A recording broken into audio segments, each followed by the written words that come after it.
Bonjour Olivier Faure. Bonjour Jean-Michel Vous Apathy. dirigez le Parti Socialiste. Merci d'avoir accepté l'invitation d'LCI. Emmanuel Macron résiste notamment en Ile-de-France aux médecins qui, au vu de la situation dans les hôpitaux, aimeraient sans doute un confinement plus strict. Vous pensez que le chef de l'État a raison? Moi, je pense qu'il faut en finir avec le roi thaumaturge. Vous savez, ces rois qui faisaient des miracles. Enfin, en tout cas, dont on pensait, on voulait croire qu'ils faisaient des miracles. J'ai lu ce que pouvaient dire les uns et les autres, ces courtisans qui nous expliquent qu'il est devenu épidémiologiste. Rien que ça. Ben, la réalité, c'est que le pari qu'il a pris pour les Françaises et les Français le 29 janvier, c'est un pari perdu. Et aujourd'hui, donc, il faut en tirer les conséquences. Ah, c'est un pari perdu? Ben, écoutez, D'accord. le 29 janvier, le 28 plus exactement, le Premier ministre convoque les présidents de groupe à l'Assemblée. Il leur donne, en fait, les courbes, les modèles qui permettent de comprendre comment va évoluer le virus. Et que nous disent les modèles? Ils nous disent, en février, le variant anglais va devenir majoritaire, en mars, ça va être l'explosion, et en avril, ce sera impossible de gérer la crise sanitaire.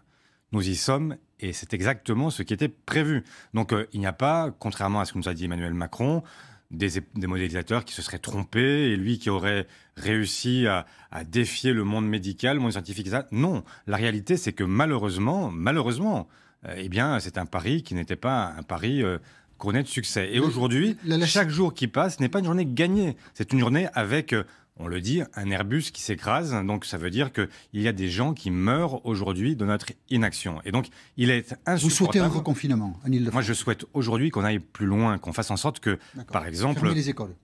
Qu'on passe, par exemple, qu'on avance les congés scolaires, qu'on fasse en sorte qu'au moment où on doit freiner ce virus, eh bien, on puisse le faire, et donc sans perdre de temps pour les élèves. Donc on dit que les congés n'ont pas lieu dans 10 jours, mais maintenant, ça permet effectivement de gagner du temps. Avancer les congés scolaires, c'est une manière pudique de dire fermer les écoles.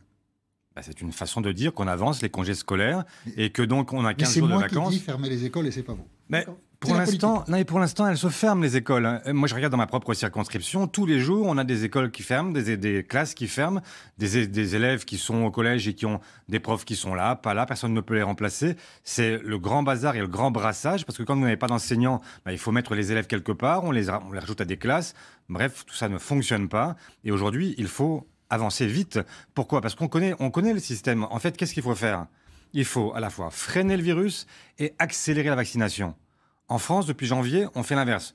On a commencé par procrastiner sur la vaccination et on a refusé de freiner.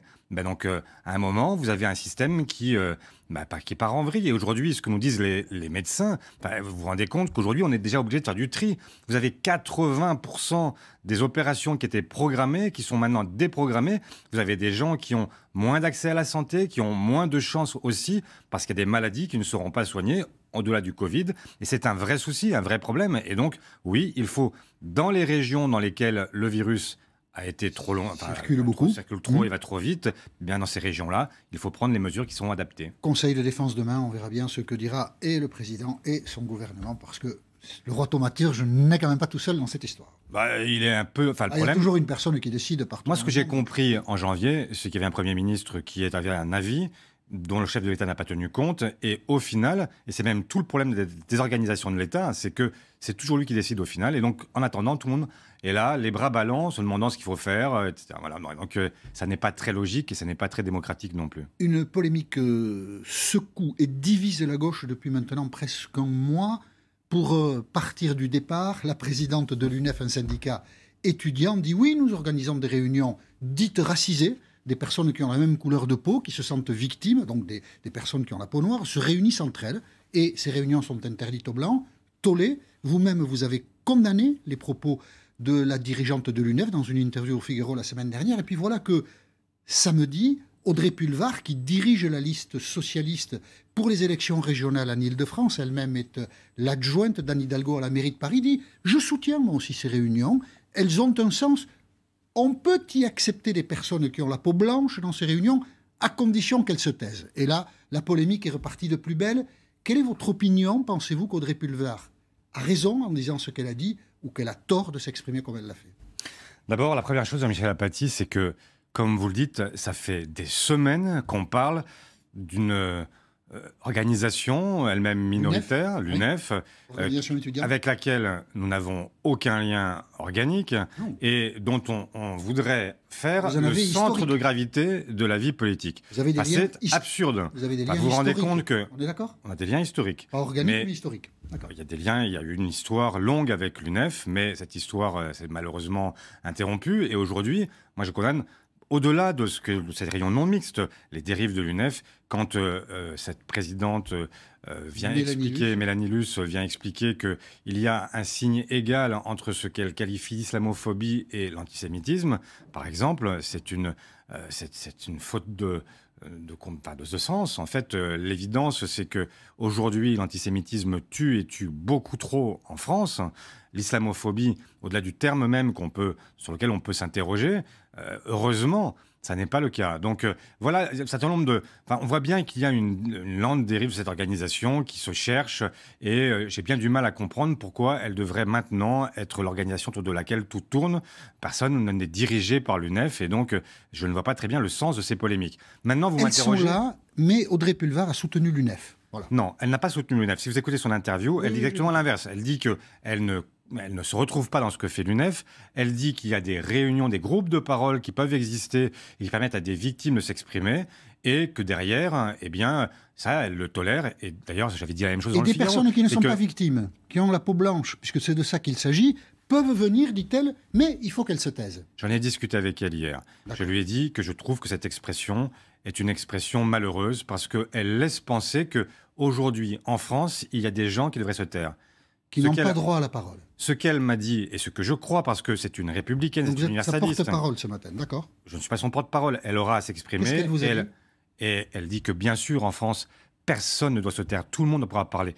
À la fois ceux qui sont victimes des discriminations et ceux qui n'en sont pas victimes, mais qui veulent aussi accompagner, parce que ce combat, c'est un combat qui est, lui, universel. C'est un combat dans lequel nous devons tous nous retrouver.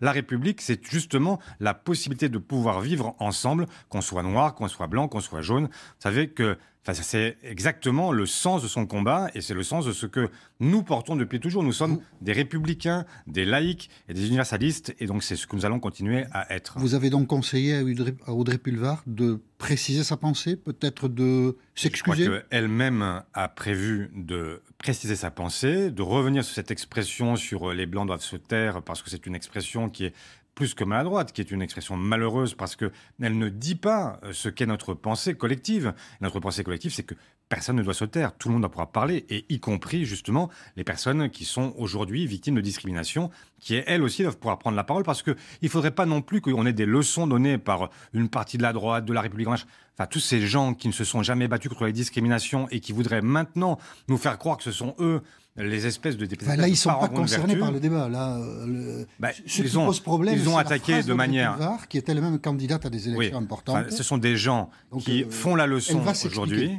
Ouais. Elle va s'expliquer. Et il y a des gens qui font la leçon aujourd'hui. Franchement, est-ce que vous croyez que ceux qui se sont battus contre les homosexuels au moment du débat sur le mariage pour tous peuvent maintenant donner des leçons en expliquant que eux, ils sont pour l'intéressant de tout le monde? Ça n'a pas de lien. Mais... Si, ça a un lien. Le lien, c'est qu'on a aujourd'hui des gens qui se battent pour l'égalité et des gens qui, au contraire, continuent à vouloir fracturer et qui font semblant d'être des combattants contre les discriminations qu'ils ne sont pas. Vous continuerez à soutenir Audrey Pulvar pour ces élections régionales. Bien sûr. Rachid Temal, alors c'est un peu de la boutique, mais quand même juste un mot, qui dirige sa campagne. Il était premier secrétaire avant vous du Parti Socialiste, qui dirige sa campagne, a été au bord de la démission ce week-end. Il va rester ? Oui, bien sûr. J'ai aussi discuté avec lui. Nous avons tous besoin... Ça va poser beaucoup de problèmes quand même. Vous en besoin d'explications. C'est normal sur des sujets qui touchent à l'essentiel, c'est-à-dire aux valeurs que nous portons. Forcément, quand on a le sentiment que nous ne sommes pas complètement compris et que la confusion règne, bien nous voulons la clarté. Et j'espère ce matin que chacun comprend ce que je dis. Et donc, je suis clair, c'est-à-dire que nous sommes des républicains, des laïcs, des universalistes. Audrey Pulvar va s'expliquer et revenir sur ses propos, si on a bien compris ce que vous nous avez dit, et qui était donc le sens de la discussion vous m'avez bien compris. Que vous avez eue avec elle hier. Ça divisait la gauche. Jean-Luc Mélenchon a dit, après certaines de vos déclarations, les dirigeants socialistes sont irresponsables d'apporter de l'eau au moulin des mensonges sur l'UNEF. Donc ça divise la gauche. Mais quel mensonge ? les mensonges que des gens apportent sur l'UNEF, c'est-à-dire ceux qui, comme vous, condamnent les réunions. Mais est-ce qu'on a le droit, Jean-Michel Apathy, dans un pays comme le nôtre, de ne pas partager les positions de Jean-Luc Mélenchon sur cette question-là? D'après Jean-Luc Mélenchon, non. Ben moi, je vous dis que sur ce point-là, je ne suis pas d'accord avec Jean-Luc Mélenchon. Et donc, ça ne fait pas de moi un homme d'extrême droite. Comme j'ai pu le lire ici ou là, ce serait quand même assez paradoxal. Je suis moi-même issu d'un mariage mixte. Je vois mal comment je pourrais maintenant être un parangon de l'extrême droite. Alors, je voulais en passer par Jean-Luc Mélenchon parce que c'est dans ce contexte qu'hier, Yannick Jadot, le dirigeant d'Europe Écologie Les Verts, a dit à tous les responsables de la gauche, réunissons-nous autour de la table dans la perspective des élections présidentielles pour éviter une catastrophe. Donc, je ne sais pas, vous êtes capable de vous asseoir autour de la même table que Jean-Luc Mélenchon? Mais moi, je suis capable de me mettre autour d'une table avec des gens qui, sincèrement, veulent le même objectif, l'objectif étant d'avoir un projet commun et d'avoir un candidat commun. Un candidat commun à la France Insoumise, au Parti Socialiste et aux écologistes? Mais c'est réaliste, ça? Mais je ne sais pas si c'est réaliste. Je dis simplement que je suis prêt à en faire au moins l'essai. Mais je vois que Jean-Luc Mélenchon a déjà, dans un premier temps, a dit à Yannick Jadot, je suis d'accord, je viens, etc. Puis après, on a compris qu'il voulait tambouille venir. Et magouille, a-t-il dit. Mais après, il a dit que c'était la tambouille et la magouille parce que j'ai dit que je voulais, moi aussi, venir sur l'idée d'un projet, d'un candidat commun. Il a dit non, non, non, c'est pas du tout ça dont on parle.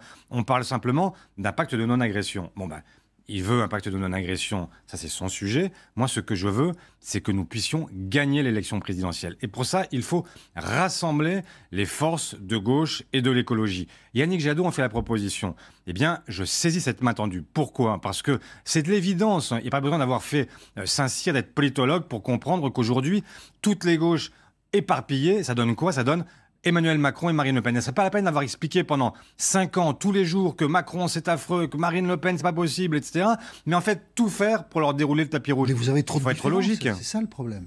Mais bien sûr que mathématiquement vous avez raison, mais politiquement c'est pas possible. Vous avez trop de différences les uns et les autres. Mais en quoi sur l'Europe, sur l'économie, sur les sujets de société, on le voit bien pour de l'UNEF. Avec Yannick Jadot, quand je discute, j'ai pas le sentiment d'avoir tant de différences que ça. Il y a des nuances qui existent, mais est-ce que vous croyez que quand François Mitterrand a gagné l'élection présidentielle en 1980, dont on va fêter le quarantenaire dans quelques semaines, est-ce que vous pensez... Mais est-ce que vous pensez sérieusement que quand il avait face à lui Georges Marchais, le Parti communiste, qui était encore rallié à l'époque à l'Union soviétique, il y avait des différences qui étaient insurmontables?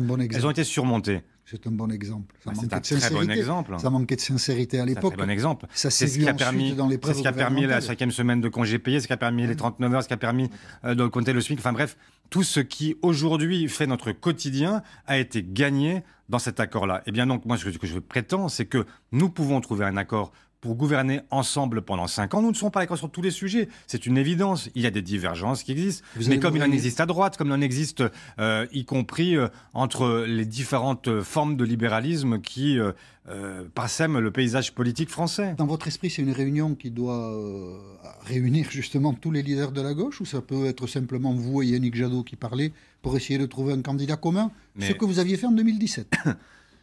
Viendront ceux qui veulent. Ceux qui sont sincèrement d'accord avec ce que je viens d'énoncer, c'est-à-dire la volonté de construire un projet et de parvenir à un candidat commun. Après, celles et ceux qui veulent faire autre chose, ils feront autre chose. Mais moi, ce que je crois, c'est que quand nous aurons créé cette dynamique-là, parce que les gens, qu'est-ce qu'ils veulent aujourd'hui? Ils veulent une alternative. Ils disent à 70% qu'ils ne veulent ni Macron, ni Le Pen. Bah, ça fait du monde. Ça fait du monde, mais si on en croit les intentions de vote, il y a 50% de sondés qui votent pour l'un ou pour l'autre. Donc, vous voyez, la mathématique n'est pas tout à fait compatible avec la politique. Mais pourquoi Jean-Michel Apathy? Parce que ça, c'est... Voulez-vous poser une autre question? Sur la politique de l'offre, en l'occurrence. C'est que quand vous avez le sentiment que personne n'est capable à gauche aujourd'hui d'incarner une alternative, bien forcément vous restez sur celui qui vous paraît être finalement le meilleur rempart contre l'extrême droite. Mais le meilleur rempart, c'est encore de couper complètement avec les idées de l'extrême droite et de faire en sorte que nous ayons une république sociale et écologique. Yannick Jadot a cité plusieurs personnalités hier, dont Anne Hidalgo. Puisque vous parlez avec Audrey Pulvar, j'imagine que vous parlez aussi avec Anne Hidalgo. J'ai une question simple. Elle n'a pas dit qu'elle serait candidate à l'élection présidentielle. Est-ce qu'elle a envie d'être candidate? Vous avez parlé avec elle. Est-ce qu'elle a envie d'être candidate? Moi, j'ai le sentiment qu'elle en a envie. Non, pas le sentiment. Vous l'avez retiré de cette discussion. Je ne veux pas parler avec elle. à sa place. De la discussion avec elle, j'ai la conviction qu'elle en a envie. Mais ce qui change avec cette génération, c'est qu'à la fois, elle peut avoir envie et en même temps, elle est suffisamment collective, elle a suffisamment le goût du collectif pour se dire que le moment venu, il faudra faire un choix qui nous lie tous et donc qui soit le choix du ou de la meilleure. Si elle est la meilleure, eh bien, elle sera candidate. J'en ai la conviction absolue. Les sondages ne disent pas qu'elle est la meilleure pour l'instant. Mais pour l'instant, personne n'est vraiment meilleur. Pour l'instant, on est tous plutôt mauvais. Donc, il va falloir faire un effort. Il va falloir que, justement, la gauche se reprenne, qu'elle arrête de se diviser sur des queues de cerises et qu'elle avance sur l'essentiel. Nous sommes en pleine pandémie. On va peut-être arrêter de continuer à s'écharper sur des sujets qui sont des sujets subalternes. Et puis, quand on est candidat à la présidence de la République, c'est aussi une envie personnelle. C'est pas forcément très collectif, ça, hein. Oui, mais ça n'empêche pas que, y compris, je parlais tout à l'heure du roi thaumaturge, il y en a ras-le-bol de ces gens qui pensent que c'est eux, et qui pensent que la République, c'est eux, la présidence, c'est eux, la France, c'est eux. Non, la France, ça ne se résume pas à un seul homme ou une seule femme, même pas une majorité. Ça suppose justement du collectif et une volonté de changer de façon de concevoir la République. Une réponse très courte, il faut voter en juin pour les élections régionales ou il faut les reporter? Il va falloir créer les conditions pour que ça puisse se tenir, parce que en juin, parce qu'il faut que la démocratie puisse continuer à suivre son cours. Ce serait le seul pays qui change, qui modifie son agenda électoral. Ce serait là aussi un grave échec pour le président. Merci Olivier Faure d'avoir accepté l'invitation d'LCI.